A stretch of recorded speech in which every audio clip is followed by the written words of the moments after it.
Good evening, and I'm taking opportunity to introduce Sunaina Saju madam. We were expecting Sampath Chandra Prasad Rao sir, but due to some unavoidable circumstances, he was being called to ministry just to, give his ideas and his thought processes how to contain this pandemic. So he is not able to make it on time, and we really regret and apologize for I mean making this little late. And I straightway request Sunaina Saju madam to please take us through this real enigma, which is trouble for one and all alike. So over to you, madam. Thank you. Thank you so much, Mr. Sudeep. And yes, as we all expected, we were all waiting for Dr. Sampath to join us. Um, it's really an unavoidable situation, or else definitely sir would have been here. Sir would really love to explain regarding this topic and all that. It's one of his arena of expertise. So we really hope he will be able to join us soon. And not to keep everyone waiting, I would like to start right away with my presentation. I would like to go, I'll start with my presentation today. And that will be tinnitus, which is a real clinical enigma. And we would like to discuss about the management part, which will be quite an unraveling for everyone. Myself, I'm Dr. Sunaina Saju. I have completed my MSc from JSS Medical College. I'm right now working as an associate consultant at Manipal Hospital with Dr. Sampath. And I'm a consultant at Bangalore ENT Institute and Research Center.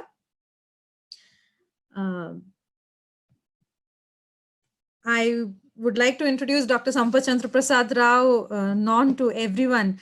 And he's one of the most vibrant and energetic youngsters in ENT, and no need of further introduction for him.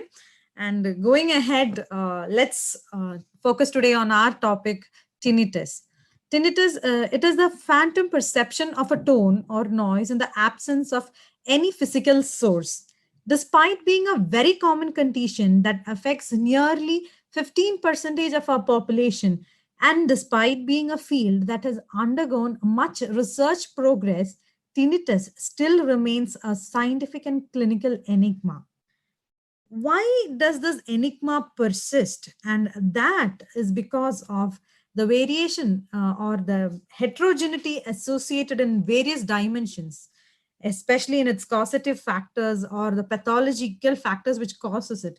It can be otological conditions like presbyacusis, hearing loss, Meniere's, or it can be due to neurological conditions like multiple sclerosis. Any head injury can result, CP angle tumors.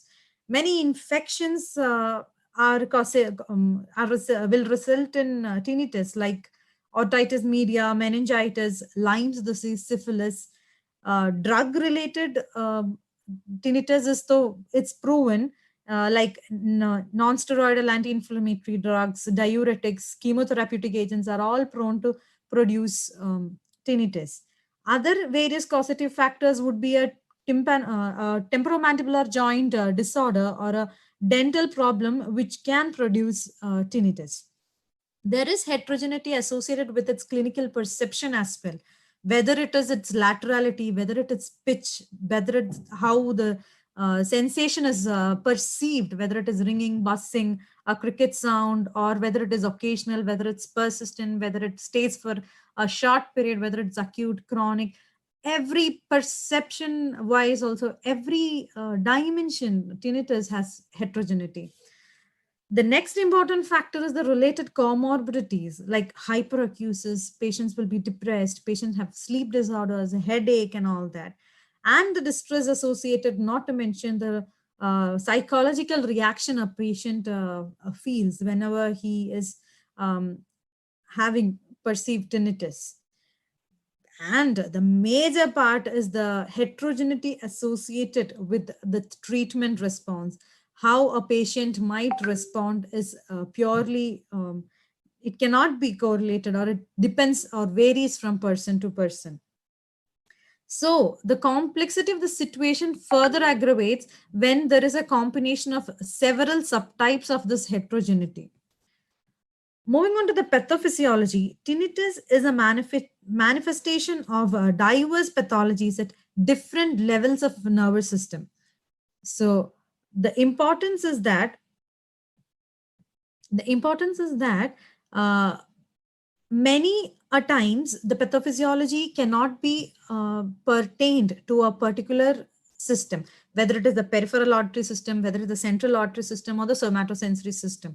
There are theories pertaining to peripheral auditory system, like spontaneous OA theory, where it states that small outer hair cells produce emissions or sound emissions called outer autoacoustic emissions, and these emissions may be perceived as tinnitus in case of hearing loss. There are theories called edge theory, or it's also known as contrast theory, where due to increased spontaneous activity in the edge area of the cochlea, patient might feel tinnitus. Discordant theory, it's where the theory states that any discrepancy between the outer and the inner hair cell function will result in tinnitus, especially in noise-induced hearing loss. Discordant theory plays an important role. Central auditory system has also an important role to play in the pathophysiology of tinnitus, and dorsal cochlear nucleus, the auditory plasticity theory, and the crosstalk theory states that the central auditory system may have a major role to play in the pathophysiology of tinnitus. Somatosensory system also has been proven, and the activity of the latent autosomatic interactions and the association of tinnitus with limbic and autonomic system is giving rise to the distress or the psychological effects associated with it. The latest neuroimaging, neuroelectrophysiological, and neuroanatomical studies have revealed structural as well as functional association of tinnitus per se. So neuroimaging studies revealed that in a patient with tinnitus, there is a decrease in the cortical thickness, especially of the left superior frontal gyrus, and a decrease in the cortical volume, especially related to the left hesial gyrus area. Functionally, there is increase in brain activity in the insula, middle temporal gyrus, inferior frontal gyrus, parahippocampal gyrus, cerebellum, posterior lobe especially, and the right superior frontal gyrus. So there is a central component as well as a peripheral component and association with autonomic and limbic system, which plays an important role and makes the pathophysiology altogether a complex study. Management of tinnitus per se is aimed at breaking this vicious cycle. Once a patient initially feels, or initial appearance of tinnitus is felt by the patient, he slowly has an increased awareness of this sound, and which can precipitate in a patient a negative reaction, and this negative reaction causes an increased attention towards tinnitus and resulting in a chronic tinnitus. So tinnitus management is aimed, or it's just to break this vicious cycle. And the management per se, it is aimed, first of all, to investigate for the cause or the pathology, what is causing this. Next, the aim will be to reduce the intensity of the tinnitus and to relieve the annoyance associated with tinnitus. Assessment or clinical assessment is very important whenever associated with whatever be the symptom, and especially in tinnitus, when there is heterogeneity associated with it, especially in the causative factors. A detailed history is mandatory. Measurement of hearing loss is also important. So audiological function, audiological tests play an important role. We need to quantify tinnitus, and there are different scales used, and I have projected a scale which can be used to quantify tinnitus, wherein tinnitus, if it is not disturbing, is graded as grade 1 as without any impairment, and if it is producing a mild to moderate annoyance, it's grade 2. When it's grade 3, it is already causing the patient a permanent annoyance with disturbance in private and professional areas. When there is severe impairment with severe disturbance in private and work life, it is graded as 4. So quantification of tinnitus is important whenever you go for a clinical assessment. Identifying the etiological factors is important, especially the associated symptoms and comorbidities, wherein you have to check for your hypertension, your lipid profiles, your thyroid function test. You have to rule out allergies and certain factors that aggravate tinnitus like stress, caffeine, aspirin, and nicotine. Investigations per se, routine audiological investigations are very important to be carried out, especially pure tone audiometry and impedance audiometry give us an idea about the type of hearing loss, whether it's a mixed hearing loss or a grade of hearing loss, how much decibel hearing loss is there, and also we get an idea whether the sensory neural component is involved or not. Outer hair cell function can be assessed with autocaustic emissions. Most of the patients, especially when the underlying cause is Meniere's disease, patients do have a giddiness component associated with it, which can be measured using VNG and glycerol test. Obviously, for Meniere's disease, it helps, and BERA for the site of hearing loss. This is a flow chart which explains how a pulsatile tinnitus can be investigated. Every time we have a case of pulsatile tinnitus, we undertake an otoscopic examination, which is followed by a classification whether the patient had an intratympanic mass or whether it was a normal otoscopy. If the patient had an intratympanic mass, it has to be evaluated using a temporal bone CT and MRI, and if can be concluded as a glomus tumor, or it can be a aberrant carotid artery or a high jugular bulb. If and the further management has to be taken place. If it is a normal otoscopy, we have to always rule out anemia, hypothyroidism, and high BP. So all these conditions are prone to cause pulsatile tinnitus, and if all these investigations are normal, we have to auscultate the patient with an IJV compression test or a head turning test. If the tinnitus has decreased, it could be venous type due to that IJV, and if it is not changing, then it could be an arterial type. If it is a venous type, we have to go ahead with a MR venogram, transcranial Doppler study, or a CT scan, which would again help us derive at a conclusion whether it is a jugular bulb abnormality or whether it is an anteriorly displaced sigmoid, or is there any hydrocephalus associated. If all of this turns out to be normal, we might have to go ahead with a neurology consultation for evaluation for benign intracranial hypertension. If this neurological consultation is also normal, we have to go ahead with a venous hum as the diagnosis, or it can be again a benign intracranial hypertension. When there is a negative IJV compression test or a head turning test, it could be an arterial type, which has to be further followed up with transcranial Doppler sonography. Atherosclerotic carotid artery aneurysm can be one of the causes. Atherosclerotic carotid artery disease, or dural and arteriovenous fistula or an aneurysm could be the cause for this pulsatile tinnitus.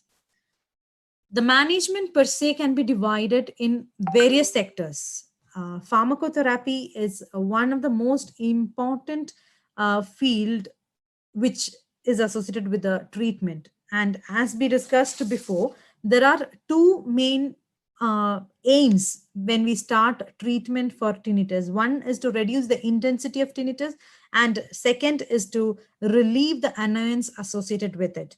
The various therapies associated is pharmacotherapy, there is phytotherapy, there is sound therapy, there is habituation therapy, there is behavioral therapy. So all these are aimed at reducing the intensity and to relieve the annoyance associated with it.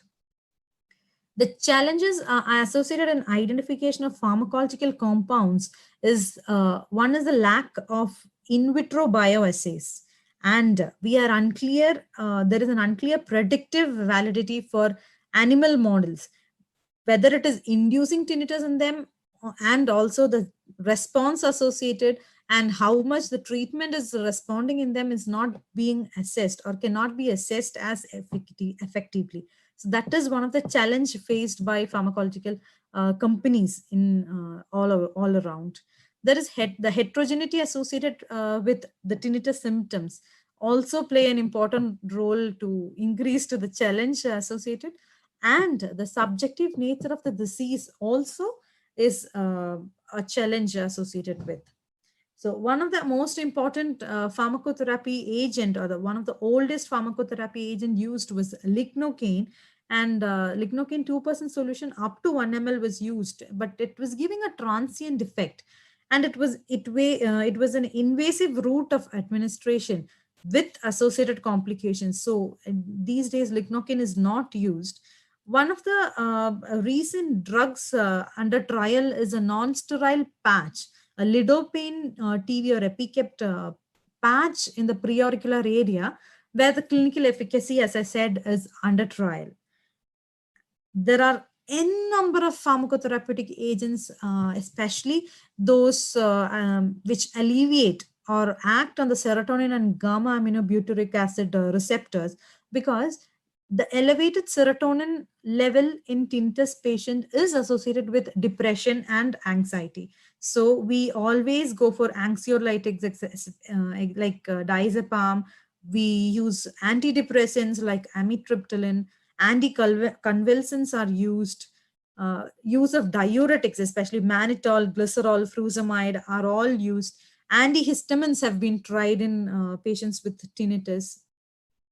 One of the newer pharmacotherapeutic agent used is carovarin, both IV and tablet. It is an antagonist of NMDA receptor, and it is acting by correcting the spontaneous depolarization state of the nerve. So the receptors start functioning again in a normal physiological way, giving a permanent cure from tinnitus to patients. So this is one of the pharmacological agent which helps to put a stop to the depolarized state and correct and help it function in a normal physiological way. Another important phytotherapy agent is ginkgo biloba. When I tell you various phytotherapeutic agents were used, right from the beginning of the century, there were studies which stated that ginkgo biloba, a monoamino oxidase inhibitor, it believed to improve the tinnitus, which is caused by ischemia, especially because it has myricetin and quercetin flavonoids. And they also have an antiplatelet and vascular modulator effects, which help to improve the blood flow and regulates the vascular tone. So especially when there is tinnitus associated with ischemia, ginkgo biloba does play a very important role.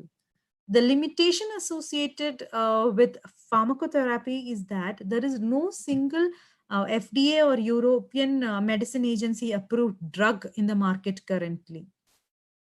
The review of controlled clinical trials of tinnitus concluded that no studied drug provides replicable long-term reduction of tinnitus impact. And this is associated because this is mainly caused by the subjective nature of tinnitus, the heterogeneity associated with it in its clinical perception, as well as the heterogeneity associated with the causative factors.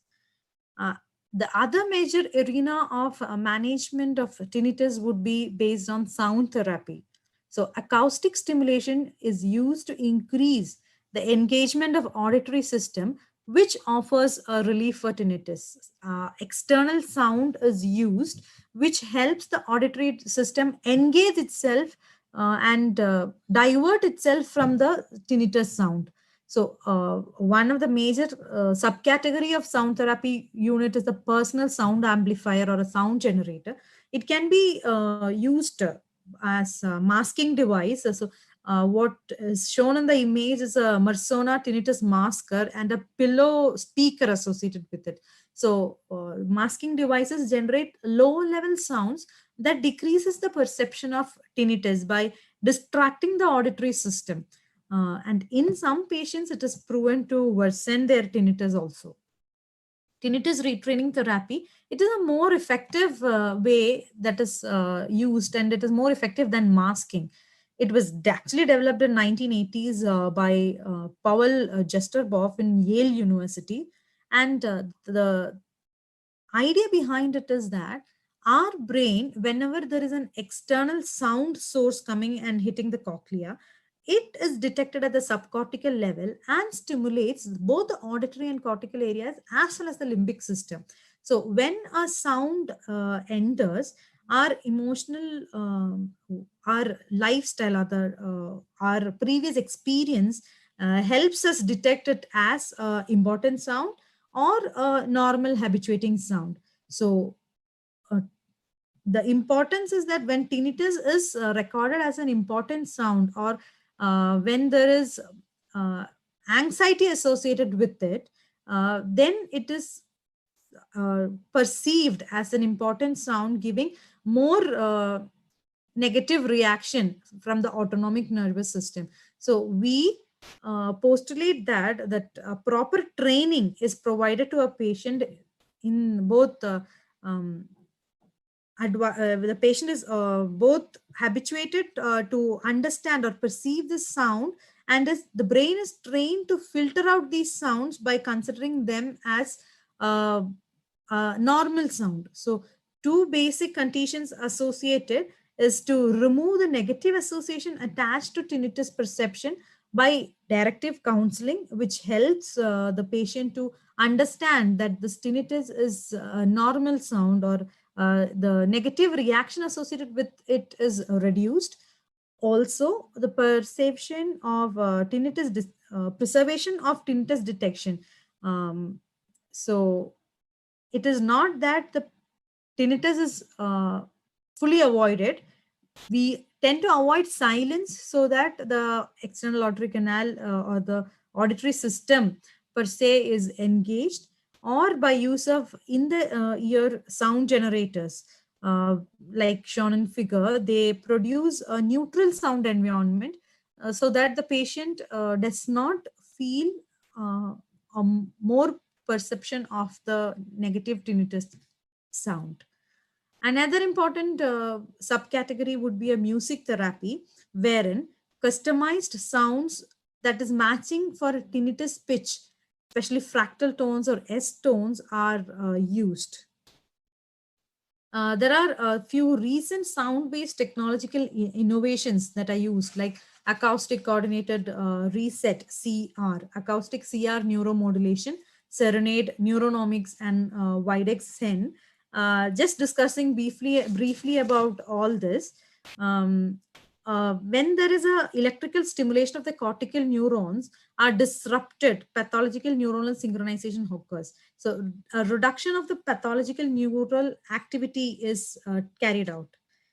Sequence of tones are carefully selected to span the frequency that is corresponding to the dominant tinnitus pitch. A patient's dominant tinnitus pitch is selected and a sequence of tones are played. And this is played usually at a low level of 4 to 6 hertz, up to 8 hours a day, so that while the patient is engaging himself in other activities. So shown is the video where patient is provided with a sequence of tones which matches the dominant tinnitus pitch, and you can see the device is providing the patient with this low level of sequenced tones. Then another recent advance is a Serenade, which is a sound-based intervention, and it's a part of a broad tinnitus treatment program. It acts by suppressing the patterned sounds that modulate auditory canal. So it delivers multiple tracks of temporarily patterned sounds, that is S tones, customized to each individual's tinnitus, so that they span the frequency region of hearing loss and dominant tinnitus pitch. Neuronomics is, as you can see in the image, it's also plays a part in the broader tinnitus treatment program, and it also includes a counseling element with cognitive behavioral therapy. More readily promotes desensitization to patients' tinnitus perception using sound stimuli, which is more acceptable to patients. And whenever a patient is using Widex hearing aid, a Zen program is a music program available. It plays random fractal tones with harmonics, but it is not predictable. So it is used for relaxation and for masking tinnitus or makes tinnitus less noticeable. As you can see, this is the Widex Zen device used. Because of the distress and psychological effects associated with tinnitus, biofeedback systems like cognitive behavioral therapy and relaxation techniques like meditation and yoga helps patient control their autonomic functions. They manage tinnitus associated distress by changing the patient's reaction to it. Patient is trained to cope with the condition and its annoyance can be minimized. It alters the psychological response of a patient to tinnitus by identifying and reinforcing coping strategies and relaxation and distraction techniques. There are clinical trials are going on. So there are a few drugs which are under development for tinnitus, and they would be, as shown in the table, neramycin, which helps, which is in the phase 3 trial, which is an NMDA receptor antagonist and a blocker of alpha-9 and alpha-10 nicotinic cholinergic receptors. Lidocaine, as I discussed before, it provides local anesthesia of the periauricular nerve endings. SP epsilon or SPI 1005, it is used, indicated in prevention and treatment of noise-induced hearing loss, and it is an antioxidant. AM 101 and 102, they are NMDA antagonist, and one has an unidentified pharmacological activity. Vestipen paroxetine, they are in phase 2 trial. They are neurokinin 1 receptor antagonist and serotonin reuptake inhibitor. EGB 761, it is in its phase 1 trial, it's a free radical scavenger. In most cases, tinnitus occurs as a result of outer hair cell damage, especially in noise-induced hearing loss. Outer hair cell damage occur due to necrosis, and this can be prevented by free radical scavenging and antioxidants. So it is that line where drugs are being developed these days. Surgical management, when you ask me if surgical management plays an important role in tinnitus, it is when the diagnosis is clear and there is an anatomical problem associated which is causing tinnitus, especially when there is a neurovascular decompression needed for a vascular loop or a CP angle tumor. As you can see here, there is a ICA loop around the 8th and the 7th nerve, which has caused this patient both tinnitus as well as hemifacial spasm. In case of bilateral profound sensory neural hearing loss, cochlear implant can be introduced, which can help the patient regain their hearing, and surgical management is indicated, especially when there is Meniere's or autosclerosis. I would like to discuss a few cases which has come to us personally and which was managed surgically. So one was a 50-year-old male who presented to us with complaints of giddiness and pulsatile tinnitus since 2 years. And the symptoms aggravated actually after a road traffic accident 2 months back. The patient was diagnosed with CP angle tumor, and translabyrinthine approach of excision of the schwannoma with an osseous implantation was undertaken, and the histopathology came positive for a schwannoma. So this patient, as you can see here in the video, We have done a translabyrinthine approach, and the whole tumor was, as you can see here, it was removed from the CP ankle in toto. And this is the post picture after resection of the tumor. And the patient hearing was restored with osseous implant. And that was Asia Pacific's second osseous implant. First one was also done by the Dr. Sampath Chandra Prasad in his team, and it was for a 28-year-old male patient. Even that patient came with complaints of decreased hearing, tinnitus, and facial palsy of the right side since 12 years. And he was an Iraqi patient. He came from Baghdad, and he was followed up. He underwent several surgeries there. He came to us, and we undertook a transcochlear approach with subtotal petrosectomy with an extended infratemporal fossa type B approach with blind sac closure, and restored his hearing with osseous implantation. As you can see here, the surgery is progressing, and this is osseous implantation being undertaken for restoration of hearing in this patient.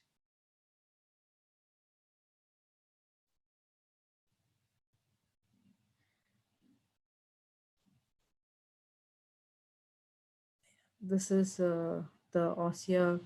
We are preparing the site for the implant, and this is the implant being released. So,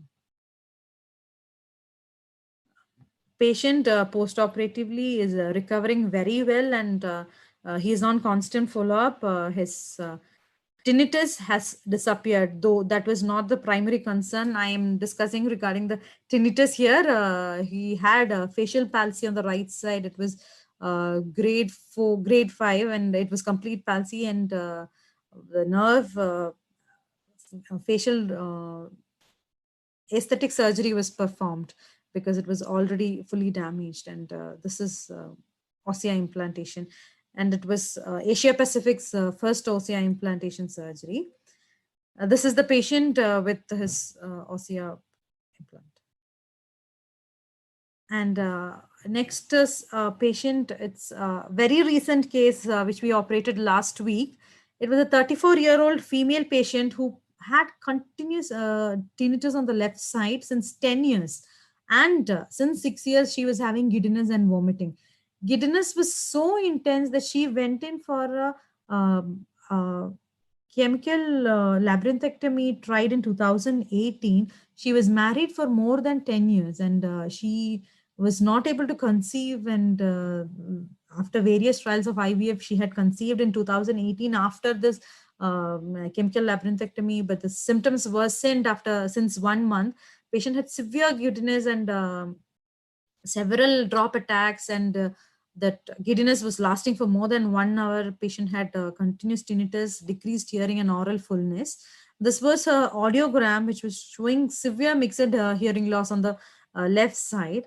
The patient was provided with both hearing preservation and hearing destruction protocols, but because of all the emotional attachment she had to the baby, she wanted a permanent cure immediately, and she went in for a labyrinthectomy with a Baha 400 implant with a 12 mm abutment, and she is in her post-op recovery period.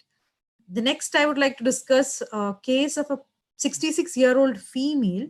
She had complaints of decreased hearing and pulsatile tinnitus on the left side since 10 years. It was associated with multiple episodes of slight vertigo and numbness on the left side of face since past few years.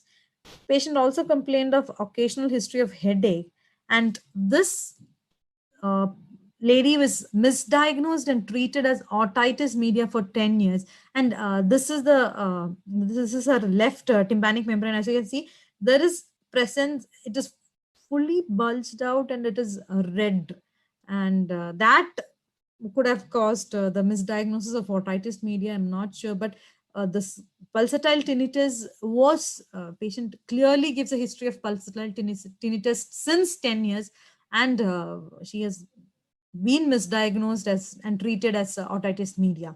patient was diagnosed with tympanojugular paraganglioma, and she underwent tympanojugular paraganglioma excision by intact fallopian tube technique. As you can see here, initially blind sac closure was done, and the patient was underwent a cortical mastectomy with delineating all the structures. Tumor was seen infiltrating the retrofacial infralabyrinthine areas.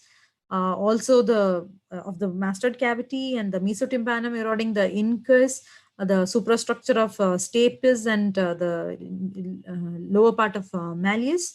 The ossicles were removed. We had removed the ossicles, and anterior tympanic bone was completely drilled up to the pitris apex. Pitris internal carotid artery was skeletonized. We went down and level 2B lymph nodes were dissected, and extraluminal sigmoid sinus packing was done. Intact facial bridge, as you can see here, was maintained, and an intact facial bridge technique was followed. Tumor debulking was done from the retrofacial areas and the jugular bulb area and the hypotympanic area. And the jugular vein, as you can see, was ligated, and the tumor was dissected and debulked using CUSA and bipolar. And the gross total resection of the tumor, this is post resection of the tumor, was done. And the patient in the post-op, the histopathology was consistent with tympanojugular paraganglioma. The patient is recovered very well, and she is very happy that the major complaint of the patient, though there was decreased hearing, major complaint or the major relief the patient came up with was that she doesn't have tinnitus right now. So tinnitus do play a very important role in all our patients' life. A ringing sound, briefly concluding the management part, patients with tinnitus can be classified as non-pulsatile and pulsatile tinnitus. As discussed before, pulsatile tinnitus usually have definitive etiology, either a glomus or a high jugular bulb or an aberrant carotid, or it could be due to atherosclerotic carotid artery disease, AV fistulas, or it could be due to high BP, anemia, and all that. So a definitive treatment according to what has been discussed has to be carried out, and the reason or the cause has to be identified and treated accordingly. Whereas a non-pulsatile tinnitus usually has to be followed up with associated symptoms. So when there is acute tinnitus associated with sudden hearing loss, we have to primarily deal with the hearing loss first. And if the patient still has tinnitus after dealing with sudden hearing loss, we have to go for further management. The tinnitus with hearing impairment, especially in presbyacusis and all that, we can go in for a cochlear implant or a hearing aid resolution. And patients with tinnitus associated with vertigo, it could be a vestibular diagnostic, especially like Meniere's disease. As in last patient, we can go for hearing preservations like endolymphatic sac decompression. We can go for when the hearing is already very low, especially when there is in the patient, as discussed before. If we can restore the hearing by other mechanisms, we can always go for hearing destructive surgeries also, which is the last resort, only when the patient's hearing is already compromised. And when there is headache associated, we have to consider differential diagnosis for headache and treat if possible, especially benign intracranial hypertension sometimes has caused tinnitus in some patients. When there is psychiatric problems associated, specific treatment for psychiatric problem has to be carried out, and then the tinnitus has to be evaluated.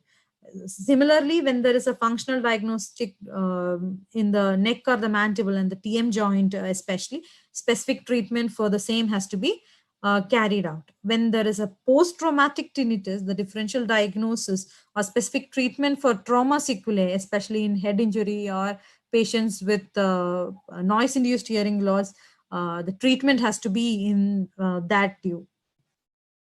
And moreover, the statement prevention is better than cure, or a stitch in time saves 9. The dictum applies very well to our tinnitus, and that is especially because the risk factors have to be identified, especially significant loud noise when the patient is on ototoxic or cytotoxic drugs, when there is damage to cochlear hair cells by apoptosis and necrosis. So this apoptosis is more important pathological agent than necrosis, according to the recent studies. And so research is to identify agents that block apoptosis. That is why antioxidants are playing are the new area of interest in treatment of tinnitus as well, as it has already been established in noise-induced hearing loss. Then D-methionine, or a combination of beta carotene or vitamin C and vitamin E, are also used or are the new identifying agents that are believed to block apoptosis. Cochlear insult repair with stem cell therapy and G therapy are tried these days. All stimulants or which are stress or other factors which are believed to induce more damage, especially smoking, excessive alcohol, caffeine intake, aspirin, and central nervous stimulants, are stopped. Drugs such as aspirin should be stopped, and the alternative drugs, which are less ototoxic, are resorted to. So I would like to conclude my session on tinnitus. I know I've not gone very elaborately. I've just concluded making the management into a comprehensive thing, so that any clinician who next time meets a patient with tinnitus will be able to correlate all the technical aspect, the surgical aspect, the medical management, and all that. So that is my presentation for today. I would like to thank you all for having listened to me, and if Yes, I will take some questions if you have any yes, questions. madam. There is a question from our esteemed Dr. Naresh Gotwal, sir. He is Okay. asking if Carovarin is to be given in pregnancy, or it need to be avoided, or I what think is the Sudeep duration of Pandit sir, therapy? you should be the one who should be answering that question very well, So because true. It Carovarin is Lincoln. yes, yes. You It should not be given in Yes, pregnancy yeah, it after is not first trimester. proven. It Yes, is not yes, a proven to have no teratogenic effect. So it is usually avoided during pregnancy. yes, madam. Yes, Yes. madam. And sir's question is, what is the duration of therapy? Of Carovarin, Yes, yes, yes. 1 month is what is detected, and if there is benefit, then you have to go ahead, right, Sudhir? Correct, madam. Correct. Correct. In fact, I mean, as per our feedback, what we have received through various eminent practitioners, they say up to 6 months there is nothing to be worried about. Yes. Yes, First, for 1 month, you have to see if the patient is actually benefiting from whatever therapy you're giving. It is again associated with the heterogeneity associated with a patient's treatment response. A treatment given to tinnitus caused by the same cause in two patients will react differently. So 1 month should be a trial period where the clinician should assess whether the patient is getting any benefit at all, and then decide on whether to continue the same treatment or to shift your course to a new treatment, or is it time to think of a differential diagnosis. Especially in that patient who had come to us, she was misdiagnosed and treated for 10 long years. So every clinician should have it in mind, and we should actually look for differential diagnosis. That is a personal request also, that is our personal experience also. So that is it. okay, yes. Since we don't have Sampath sir here now, so I'm just asking. Many eminent practitioners have asked this question over and again, Huh. that this disease is a really, I mean, multifaceted, multifactorial disease, where Yes. multi-dimensional approach has to be there. So Yes. how do we involve various disciplines, like you elaborated on TRT? Yes. So how to develop a ecosystem where we can, get or seek the help from other clinics, I mean experts. Like audiology department has to be vibrant to Yes. accommodate. Yes, go on, madam. We just want, I mean, practitioners want to know how to develop this ecosystem to deal with this menace called tinnitus. Okay. So, as we discussed before, the cause of tinnitus does not pertain to a particular region. When it is pertaining to peripheral auditory systems, yes, we do take care of when it's a local pathology or when it is tumor or other structural deformities we take care of. We have to have a good audiology system. We have to have association with a good psychology team who can give good counseling to the patient. Counseling and the relaxation exercises and meditation has immensely helped people to have a soothing effect, or has helped patients to have a relief for their annoyance associated with tinnitus. See, when I stress on the point that the treatment is aimed at two things. One is to reduce the intensity of the tinnitus, yes. To treat the cause, find and treat the cause, yes. But the major problem a patient faces will be associated with the annoyance associated with tinnitus. Anyone who's experienced tinnitus, anyone has come across a patient who is annoyed, you will realize what you will want for the patient is to get rid of that annoyance, and simple relaxation techniques or habituation therapies or a good counseling session might help the patient to relieve himself or help himself come out of that annoyance or that distress. So multi-fact, as the disease or the symptom is multifactorial and the heterogeneity associated is more, same is the need for a platform where all of us can come together and work as a single team.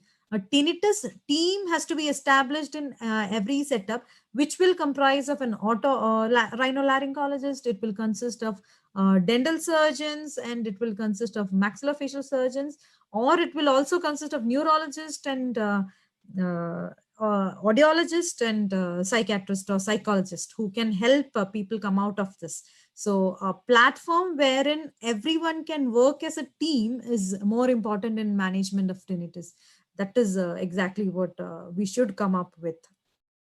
Thank you, madam. Thank you for your uh, response. Yes, Ankit, do we have some questions?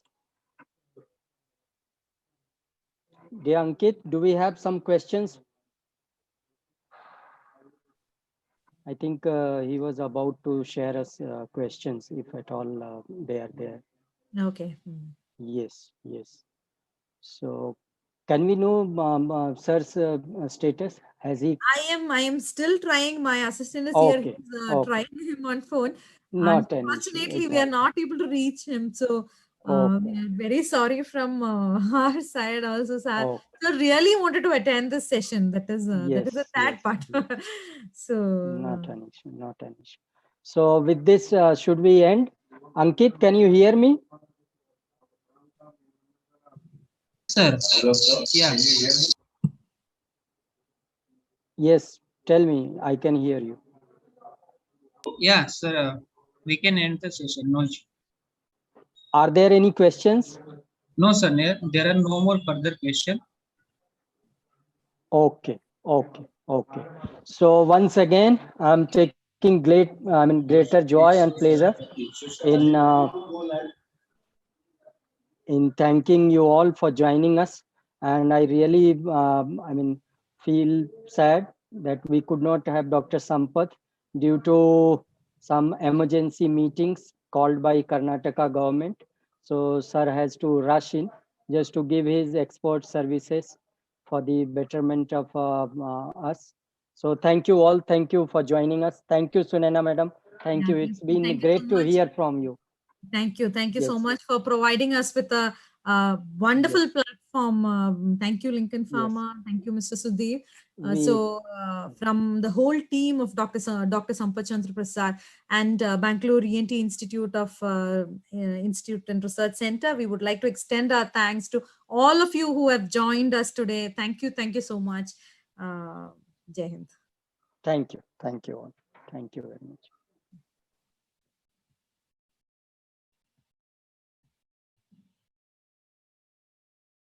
So thank you, sir. Thank you, ma'am. From Thank here.